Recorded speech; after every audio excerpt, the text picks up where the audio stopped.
بسم الله الرحمن الرحيم. الحمد لله الذي أنزل على عبده الكتاب ولم يجعل له عوجا قيما لينذر بأسا شديدا من لدنه ويبشر المؤمنين الذين يعملون الصالحات أن لهم أجرا حسنا ماكثين فيه أبدا وينذر الذين قالوا اتخذ الله ولدا ما لهم به من علم ولا لآبائهم كبرت كلمة تخرج من أفواههم إن يقولون إلا كذبا فلعلك باخع نفسك على آثارهم إن لم يؤمنوا بهذا الحديث أسفا إنا جعلنا ما على الأرض زينة لها لنبلوهم أيهم أحسن عملا وإنا لجاعلون ما عليها صعيدا جرزا أم حسبت أن أصحاب الكهف والرقيم كانوا من آياتنا عجبا إذ أوى الفتية إلى الكهف فقالوا ربنا آتنا من لدنك رحمة وهيئ لنا من أمرنا رشدا فضربنا على آذانهم في الكهف سنين عددا ثم بعثناهم لنعلم أي الحزبين أحصى لما لبثوا أمدا نحن نقص عليك نبأهم بالحق إنهم فتية آمنوا بربهم وزدناهم هدى وربطنا على قلوبهم إذ قاموا فقالوا ربنا رب السماوات والأرض لن ندعو من دونه إلها لقد قلنا إذا شططا هؤلاء قومنا اتخذوا من دونه آلهة لولا يأتون عليهم بسلطان بين فمن أظلم ممن افترى على الله كذبا وإذ اعتزلتموهم وما يعبدون إلا الله فأووا إلى الكهف ينشر لكم ربكم من رحمته ويهيئ لكم من أمركم مرفقا وترى الشمس إذا طلعت تزاور عن كهفهم ذات اليمين وإذا غربت تقرضهم ذات الشمال وهم في فجوة منه ذلك من آيات الله من يهد الله فهو المهتد ومن يضلل فلن تجد له وليا مرشدا وتحسبهم أيقاظا وهم رقود ونقلبهم ذات اليمين وذات الشمال وكلبهم باسط ذراعيه بالوصيد لو اطلعت عليهم لوليت منهم فرارا ولملئت منهم رعبا وكذلك بعثناهم ليتساءلوا بينهم قال قائل منهم كم لبثتم قالوا لبثنا يوما أو بعض يوم قالوا ربكم أعلم بما لبثتم فابعثوا أحدكم بورقكم هذه إلى المدينة فلينظر أيها أزكى طعاما فليأتكم برزق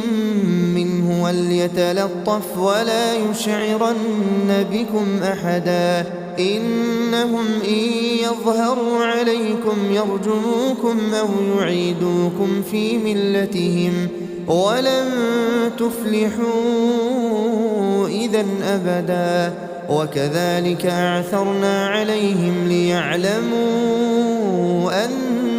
وعد الله حق وأن الساعة لا ريب فيها إذ يتنازعون بينهم أمرهم فقالوا ابنوا عليهم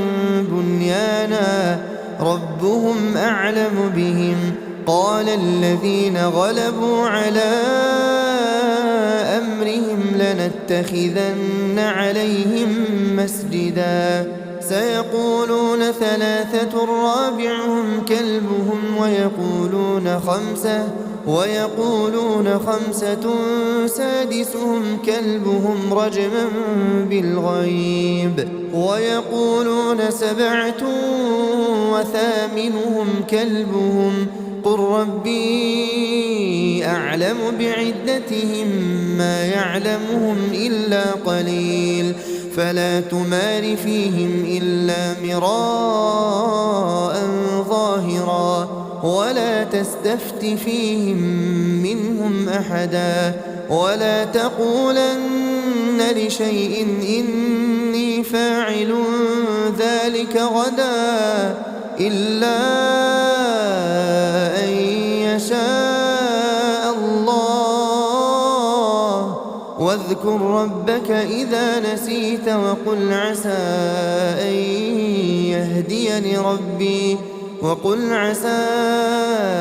أن يهديني ربي لأقرب من هذا رشدا ولبثوا في كهفهم 300 سنين وازدادوا 9 قل الله أعلم بما لبثوا له غيب السماوات والأرض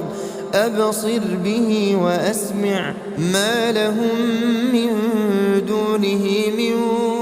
ولي ولا يشرك في حكمه أحدا واتل ما أوحي إليك من كتاب ربك لا مبدل لكلماته ولن تجد من دونه ملتحدا واصبر نفسك مع الذين يدعون ربهم بالغداة والعشي يريدون وجهه ولا تعد عيناك عنهم تريد زينة الحياة الدنيا ولا تطع من أغفلنا قلبه عن ذكرنا واتبع هواه وكان أمره فرطا وقل الحق من ربكم فمن شاء فليؤمن ومن شاء فليكفر إنا أعتدنا للظالمين نارا أحاط بهم سرادقها وإن يستغيثوا يغاثوا بماء كالمهل يشوي الوجوه بئس الشراب وساءت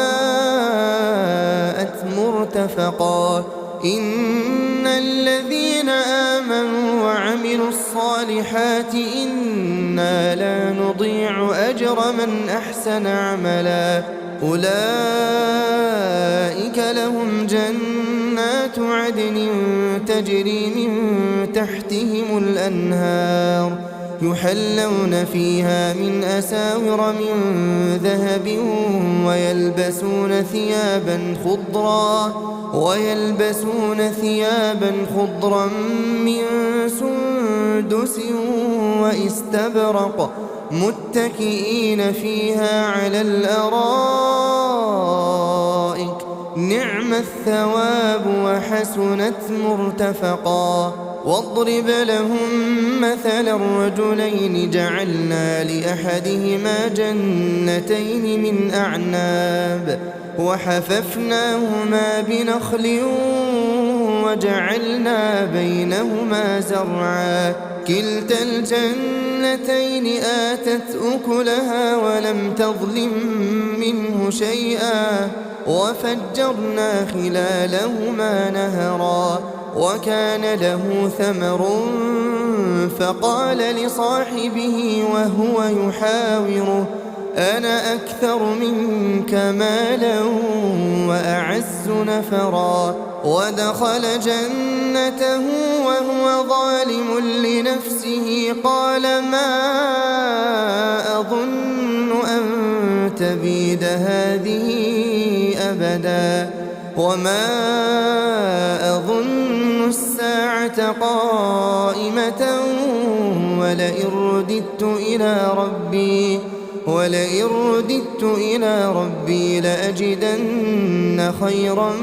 منها منقلبا قال له صاحبه وهو يحاوره أكفرت بالذي خلقك من تراب ثم من نطفة ثم سواك رجلا لكن هو الله ربي ولا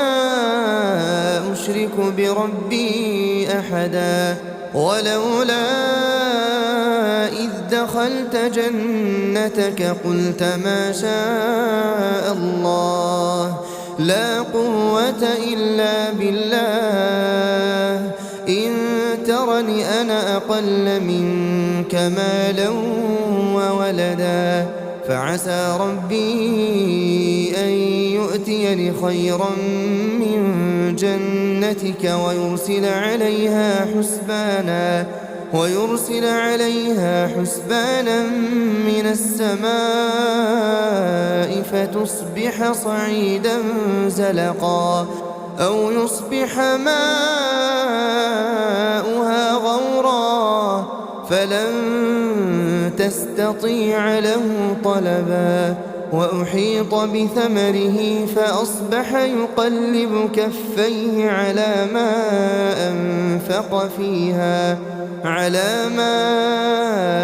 أنفق فيها وهي خاوية على عروشها ويقول يا ليتني لم أشرك بربي أحدا ولم تكن له فئة ينصرونه من دون الله وما كان منتصرا هنالك الولاية لله الحق هو خير ثوابا وخير عقبا واضرب لهم مثل الحياة الدنيا كماء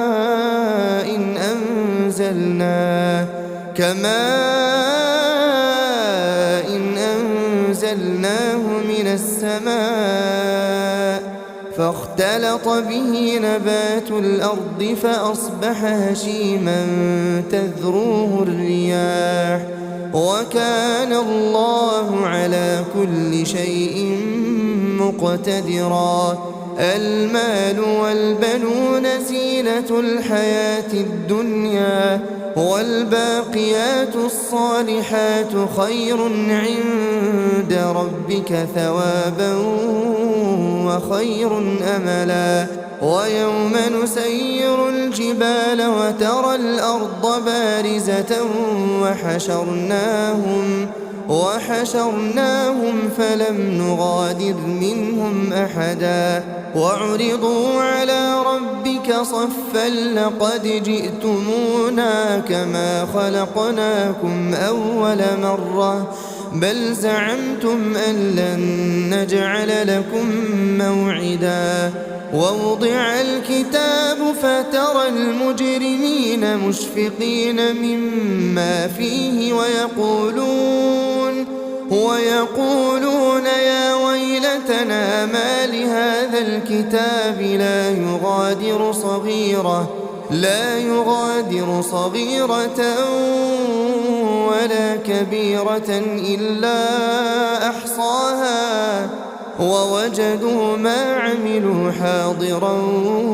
ولا يظلم ربك أحدا وإذ قلنا للملائكة اسجدوا لآدم فسجدوا إلا إبليس كان من الجن ففسق عن أمر ربه أفتتخذونه وذريته أولياء من دوني وهم لكم عدو بئس للظالمين بدلا ما أشهدتهم خلق السماوات والأرض ولا خلق أنفسهم وما كنت متخذ المضلين عضدا ويوم يقول نادوا شركائي الذين زعمتم فدعوهم فلم يستجيبوا لهم وجعلنا بينهم موبقا ورأى المجرمون النار فظنوا أنهم مواقعوها ولم يجدوا عنها مصرفا ولقد صرفنا في هذا القرآن للناس من كل مثل وكان الإنسان أكثر شيء جدلا وما منع الناس أن يؤمنوا إذ جاءهم الهدى ويستغفروا ربهم إلا أن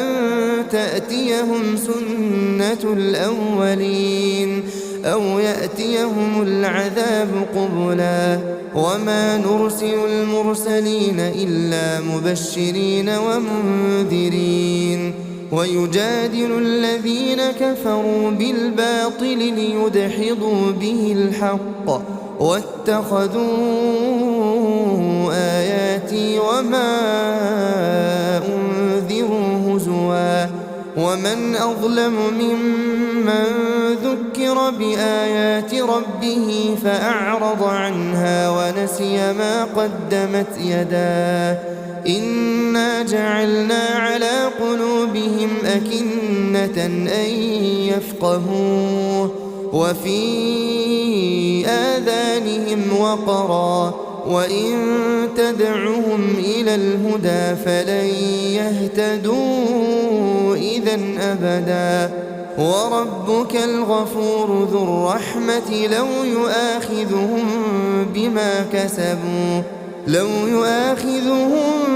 بما كسبوا لعجل لهم العذاب بل لهم موعد لن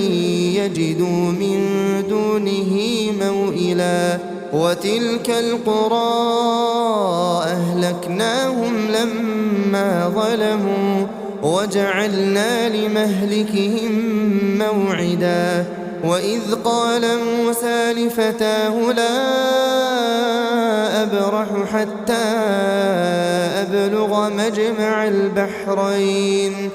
حتى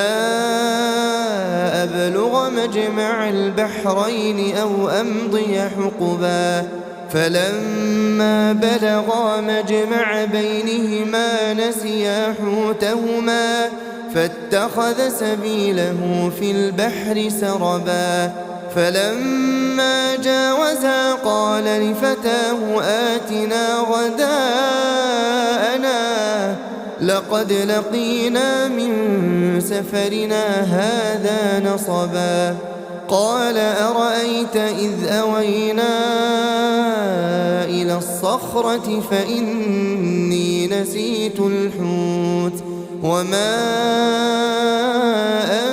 أنسانيه إلا الشيطان أن أذكره واتخذ سبيله في البحر عجبا قال ذلك ما كنا نبغي فارتدا على آثارهما قصصا فوجدا عبدا من عبادنا آتيناه رحمة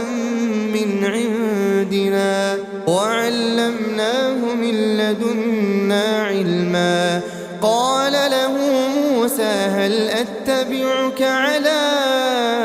أن تعلمني مما علمت رشدا قال إنك لن تستطيع معي صبرا وكيف تصبر على ما لم تحط به خبرا قال ستجدني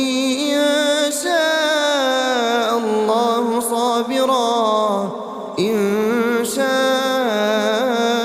الله صابرا ولا أعصي لك أمرا قال فإن اتبعتني فلا تسألني عن شيء حتى أحدث لك منه ذكرا فانطلقا حتى إذا ركبا في السفينة خرقها قال أخرقتها لتغرق أهلها لقد جئت شيئا إمرا قال ألم أقل إنك لن تستطيع معي صبرا قال لا تؤاخذني بما نسيت ولا ترهقني من أمري عسرا فانطلقا حتى إذا لقيا غلاما فقتله قال أقتلت نفسا زكية بغير نفس لقد جئت شيئا نكرا قال ألم أقل لك إنك لن تستطيع معي صبرا قال إن سألتك عن شيء بعدها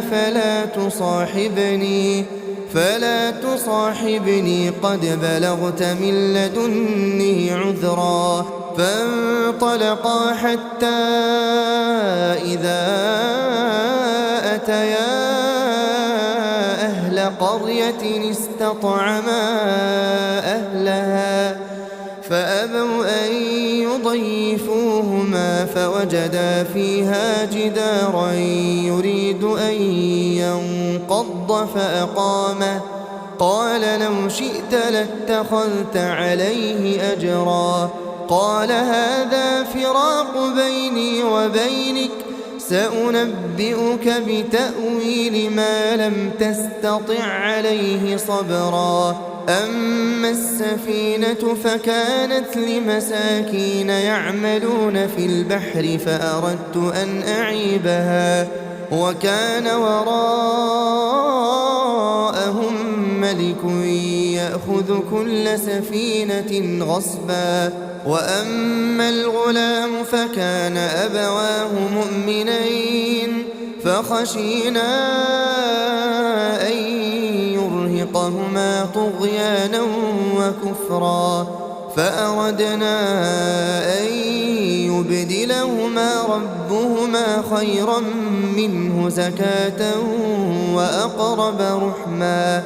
وأما الجدار فكان لغلامين يتيمين في المدينة وكان تحته كنز لهما وكان أبوهما صالحا فأراد ربك أن يبلغا أشدهما ويستخرجا كنزهما رحمة من ربك وما فعلته عن أمري ذلك تأويل ما لم تسطع عليه صبرا ويسألونك عن ذي القرنين قل سأتلو عليكم منه ذكرا إنا مكنا له في الأرض وآتيناه من كل شيء سببا فأتبع سببا حتى إذا بلغ مغرب الشمس وجدها تغرب في عين حمئة ووجد عندها قوما قلنا يا ذا القرنين إما أن تعذب وإما أن تتخذ فيهم حسنا قال أما من ظلم فسوف نعذبه ثم يرد إلى ربه فيعذبه عذابا نكرا وأما من آمن وعمل صالحا فله جزاء الحسنى وسنقول له من أمرنا يسرا ثم أتبع سببا حتى إذا بلغ مطلع الشمس وجدها تطلع على قوم لم نجعل لهم من دونها سترا كذلك وقد أحطنا بما لديه خبرا ثم أتبع سببا حتى إذا بلغ بين السدين وجد من دونهما قوما لا يكادون يفقهون قولا قالوا يا ذا القرنين إن يأجوج ومأجوج مفسدون في الأرض فهل نجعل لك خرجا على أن تجعل بيننا وبينهم سدا قال ما مكني فيه ربي خير فأعينوني بقوة أجعل بينكم وبينهم ردما آتوني زبر الحديد حتى إذا ساوى بين الصدفين قال انفخوا حتى إذا جعله نارا قال آتوني أفرغ عليه قطرا فما استطاعوا أن يظهروه وما استطاعوا له نقبا قال هذا رحمة من ربي فإذا جاء وعد ربي جعله دكاء وكان وعد ربي حقا وتركنا بعضهم يومئذ يموج في بعض ونفخ في الصور فجمعناهم جمعا وعرضنا جهنم يومئذ للكافرين عرضا الذين كانت أعينهم في غطاء عن ذكري وكانوا لا يستطيعون سمعا أفحسب الذين كفروا أن يتخذوا عبادي من دوني أولياء إنا أعتدنا جهنم للكافرين نزلا قل هل ننبئكم بالأخسرين أعمالا الذين ضل سعيهم في الحياة الدنيا وهم يحسبون أنهم يحسنون صنعا أولئك الذين كفروا بآيات ربهم ولقائه فحبطت أعمالهم فلا نقيم لهم يوم القيامة وزنا ذلك جزاؤهم جهنم بما كفروا واتخذوا آياتي ورسلي هزوا إن الذين آمنوا وعملوا الصالحات كانت لهم جنات الفردوس نزلا خالدين فيها لا يبغون عنها حولا قل لو كان البحر مدادا لكلمات ربي لنفد البحر قبل أن تنفد كلمات ربي ولو جئنا بمثله مددا قل إنما أنا بشر مثلكم يوحى إلي أنما إلهكم إله واحد فمن كان يرجو لقاء ربه فليعمل عملا صالحا ولا يشرك بعبادة ربه أحدا. بسم الله الرحمن الرحيم الحمد لله الذي أنزل على عبده الكتاب ولم يجعل له عوجا قيما لينذر بأسا شديدا من لدنه ويبشر المؤمنين الذين يعملون الصالحات أن لهم أجرا حسنا ماكثين فيه أبدا وينذر الذين قالوا اتخذ الله ولدا ما لهم به من علم ولا لآبائهم كبرت كلمة تخرج من أفواههم إن يقولون إلا كذبا فلعلك باخع نفسك على آثارهم إن لم يؤمنوا بهذا الحديث أسفا إنا جعلنا ما على الأرض زينة لها لنبلوهم أيهم أحسن عملا وإنا لجاعلون ما عليها صعيدا جرزا أم حسبت أن أصحاب الكهف والرقيم كانوا من آياتنا عجبا إذ أوى الفتية إلى الكهف فقالوا ربنا آتنا من لدنك رحمة وهيئ لنا من أمرنا رشدا فضربنا على آذانهم في الكهف سنين عددا ثم بعثناهم لنعلم أي الحزبين أحصى لما لبثوا أمدا نحن نقص عليك نبأهم بالحق إنهم فتية آمنوا بربهم وزدناهم هدى وربطنا على قلوبهم إذ قاموا فقالوا ربنا رب السماوات والأرض لن ندعو من دونه إلها لقد قلنا إذا شططا هؤلاء قومنا اتخذوا من دونه آلهة لولا يأتون عليهم بسلطان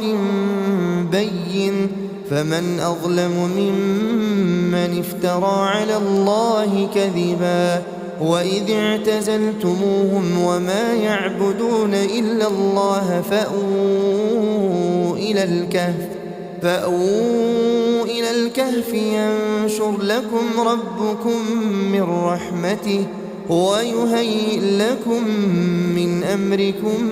مرفقا وترى الشمس إذا طلعت تزاور عن كهفهم ذات اليمين وإذا غربت تقرضهم ذات الشمال وهم في فجوة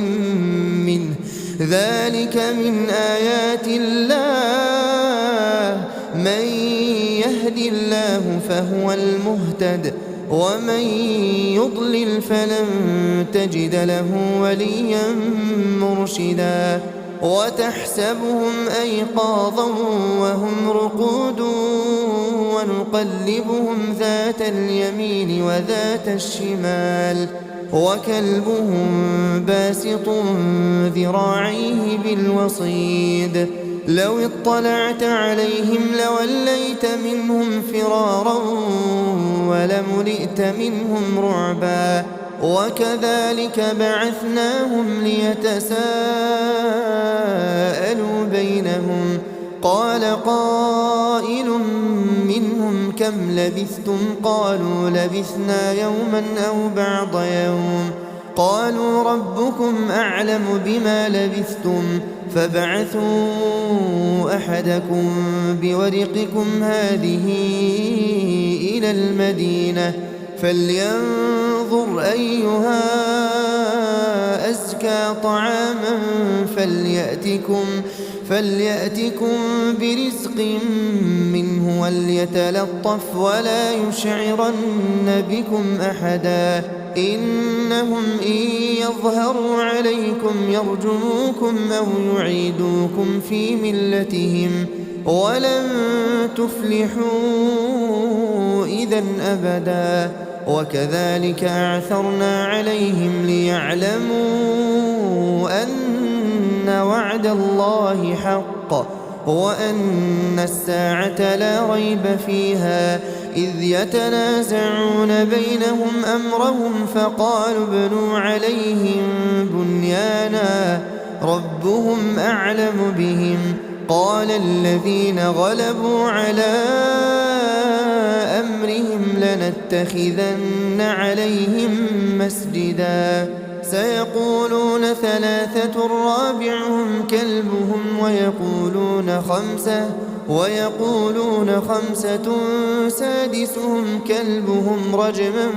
بالغيب ويقولون سبعة وثامنهم كلبهم قل ربي أعلم بعدتهم ما يعلمهم إلا قليل فلا تمار فيهم إلا مراء ظاهرا ولا تستفت فيهم منهم أحدا ولا تقولن لشيء إني فاعل ذلك غدا إلا أن يشاء الله واذكر ربك إذا نسيت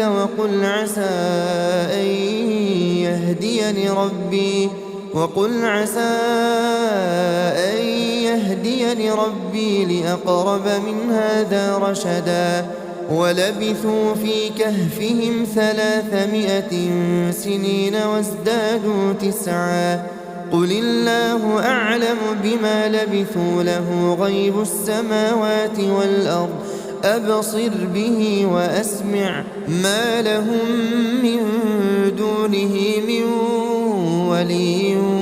ولا يشرك في حكمه أحدا واتل ما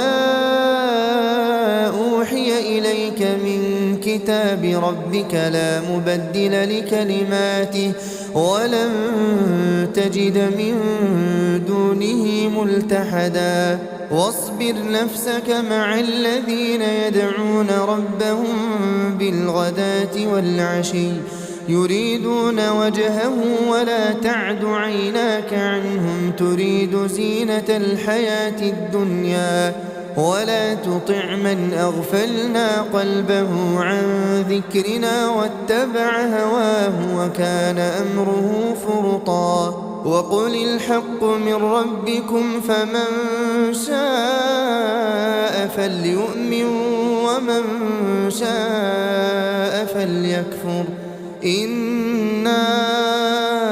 أعتدنا للظالمين نارا أحاط بهم سرادقها وإن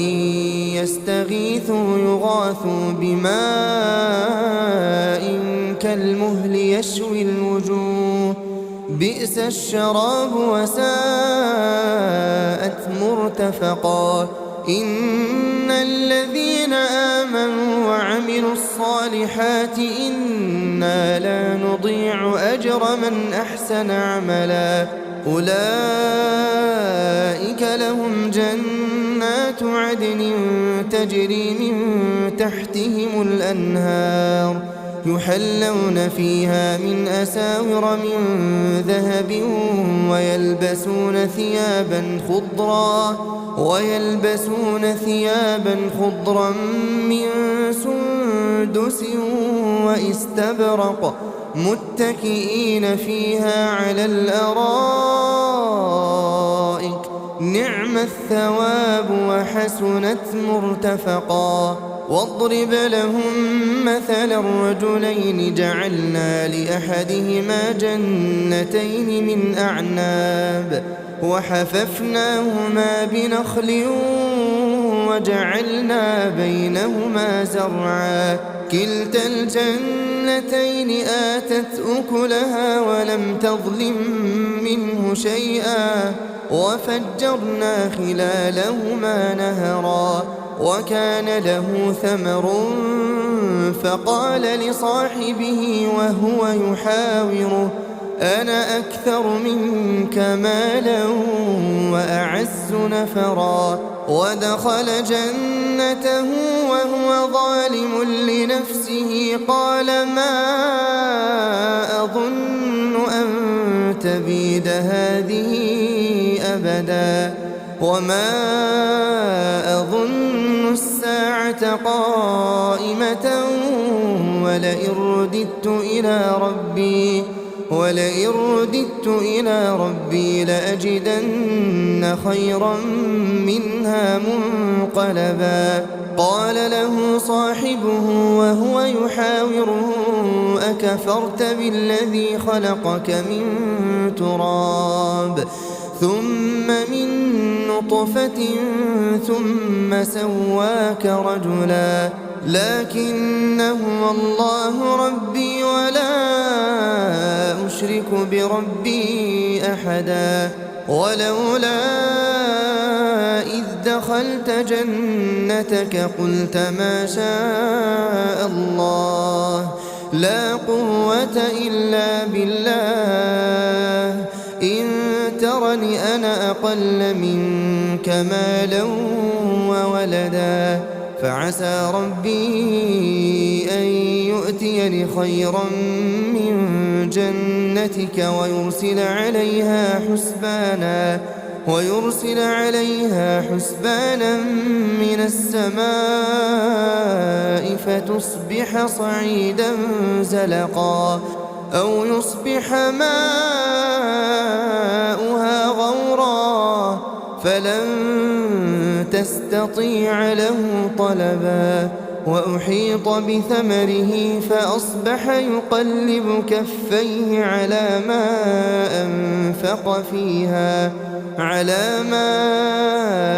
أنفق فيها وهي خاوية على عروشها ويقول يا ليتني لم أشرك بربي أحدا ولم تكن له فئة ينصرونه من دون الله وما كان منتصرا هنالك الولاية لله الحق هو خير ثوابا وخير عقبا واضرب لهم مثل الحياة الدنيا كماء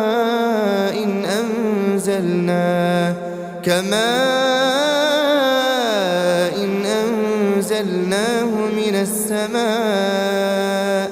فاختلط به نبات الأرض فأصبح هشيما تذروه الرياح وكان الله على كل شيء مقتدرا المال والبنون زينة الحياة الدنيا والباقيات الصالحات خير عند ربك ثوابا وخير أملا ويوم نسير الجبال وترى الأرض بارزة وحشرناهم فلم نغادر منهم أحدا وعرضوا على ربك صفا لقد جئتمونا كما خلقناكم أول مرة بل زعمتم أن لن نجعل لكم موعدا ووضع الكتاب فترى المجرمين مشفقين مما فيه ويقولون يا ويلتنا ما لهذا الكتاب لا يغادر صغيرة ولا كبيرة إلا أحصاها ووجدوا ما عملوا حاضرا ولا يظلم ربك أحدا وإذ قلنا للملائكة اسجدوا لآدم فسجدوا إلا إبليس كان من الجن ففسق عن أمر ربه أفتتخذونه وذريته أولياء من دوني وهم لكم عدو بئس للظالمين بدلا ما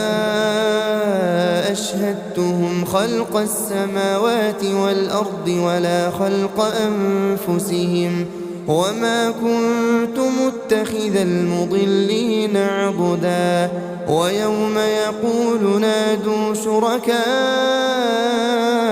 الذين زعمتم فدعوهم فلم يستجيبوا لهم وجعلنا بينهم موبقا ورأى المجرمون النار فظنوا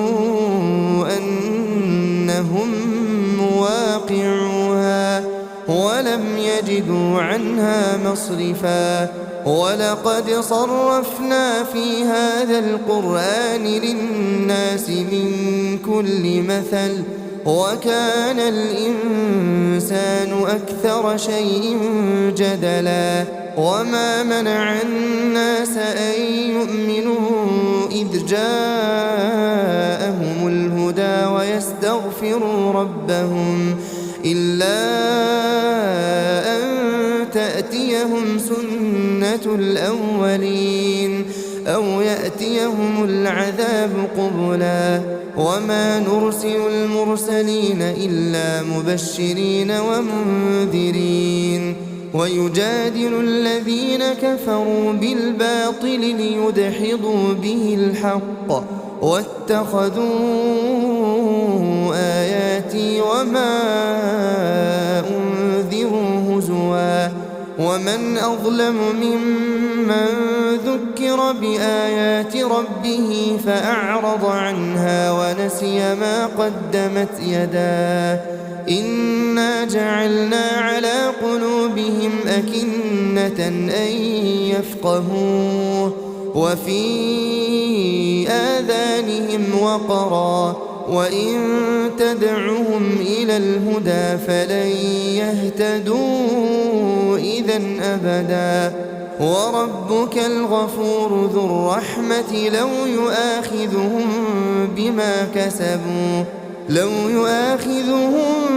بما كسبوا لعجل لهم العذاب بل لهم موعد لن يجدوا من دونه موئلا وتلك القرى أهلكناهم لما ظلموا وجعلنا لمهلكهم موعدا وإذ قال موسى لفتاه لا أبرح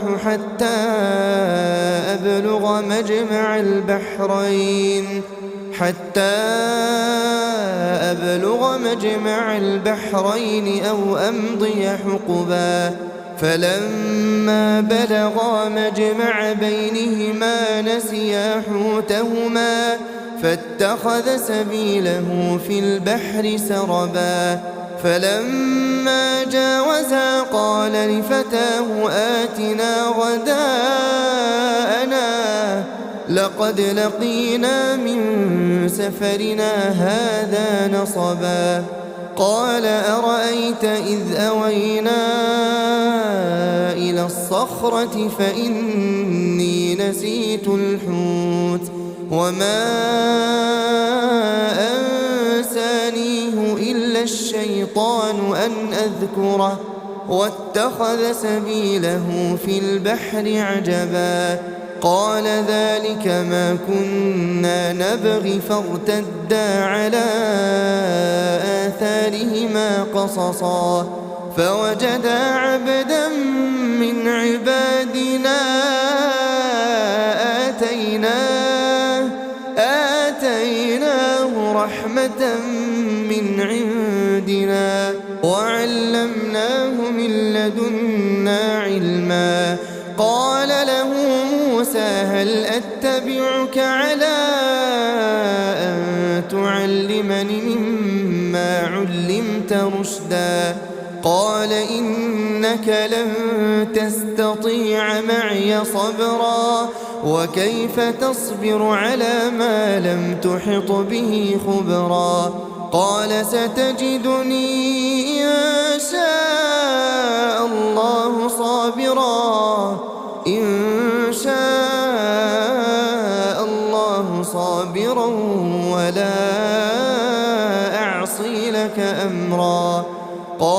فإن اتبعتني فلا تسألني عن شيء حتى أحدث لك منه ذكرا. فانطلقا حتى إذا ركبا في السفينة خرقها قال أخرقتها لتغرق أهلها لقد جئت شيئا إمرا. قال ألم أقل إنك لن تستطيع معي صبرا. قال لا تؤاخذني بما نسيت ولا ترهقني من أمري عسرا. فانطلقا حتى إذا لقيا غلاما فقتله قال أقتلت نفسا زكية بغير نفس لقد جئت شيئا نكرا. قال ألم أقل لك إنك لن تستطيع معي صبرا. قال إن سألتك عن شيء بعدها فلا تصاحبني قد بلغت من لدني عذرا. فانطلقا حتى إذا أتيا أهل قرية استطعما أهلها فأبوا أن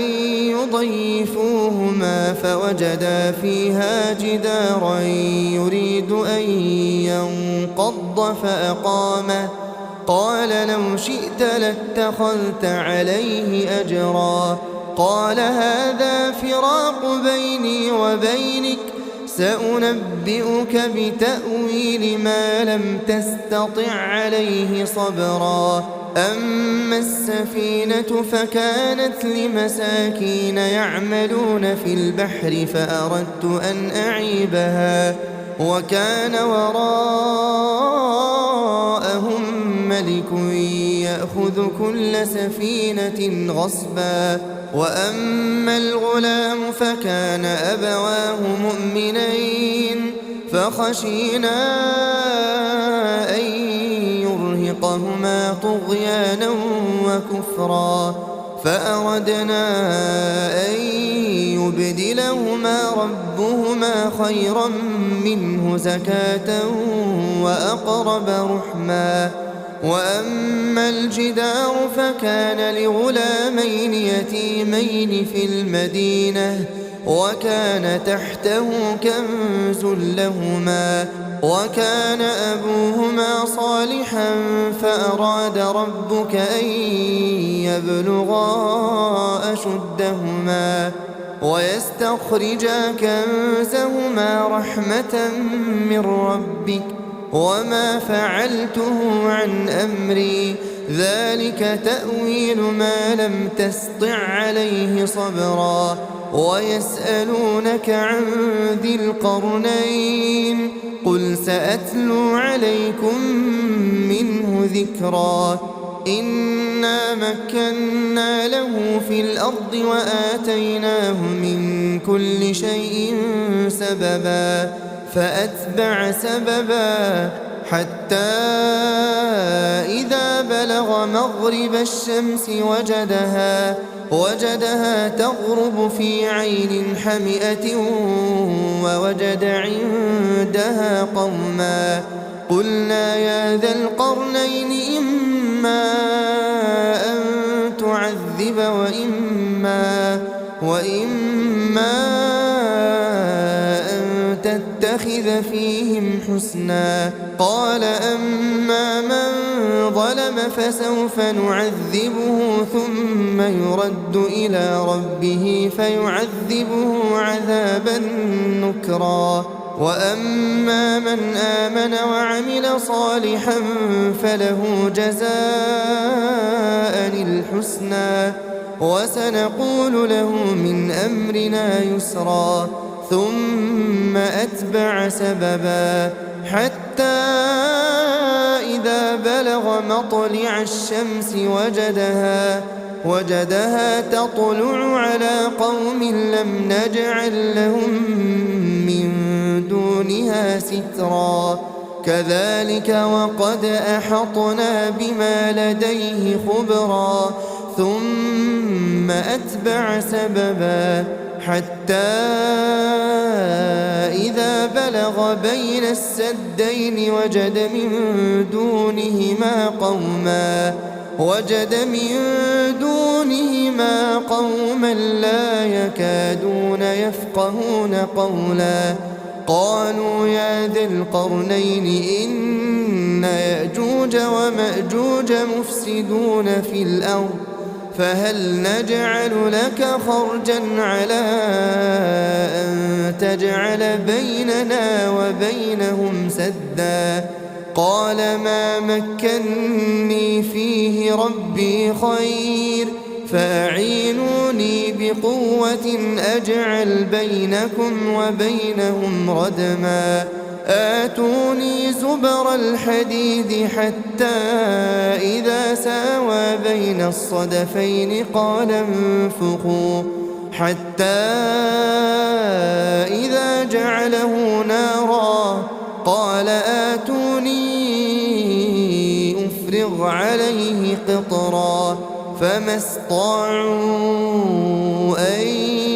يظهروه وما استطاعوا له نقبا قال هذا رحمة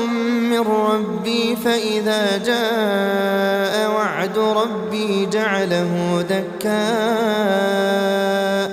وكان وعد ربي حقا وتركنا بعضهم يومئذ يموج في بعض ونفخ في الصور فجمعناهم جمعا وعرضنا جهنم يومئذ للكافرين عرضا الذين كانت أعينهم في غطاء عن ذكري وكانوا لا يستطيعون سمعا أفحسب الذين كفروا أن يتخذوا عبادي من دوني أولياء إنا أعتدنا جهنم للكافرين نزلا قل هل ننبئكم بالأخسرين أعمالا الذين ضل سعيهم في الحياة الدنيا وهم يحسبون أنهم يحسنون صنعا أولئك الذين كفروا بآيات ربهم ولقائه فحبطت أعمالهم فلا نقيم لهم يوم القيامة وزنا ذلك جزاؤهم جهنم بما كفروا واتخذوا آياتي ورسلي هزوا إن الذين آمنوا وعملوا الصالحات كانت لهم جنات الفردوس نزلا خالدين فيها لا يبغون عنها حولا قل لو كان البحر مدادا لكلمات ربي لنفد البحر قبل أن تنفد كلمات ربي ولو جئنا بمثله مددا قل إنما أنا بشر مثلكم يوحى إلي أنما إلهكم إله واحد فمن كان يرجو لقاء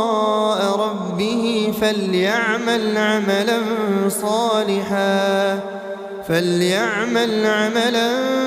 صالحا ولا يشرك بعبادة ربه أحدا.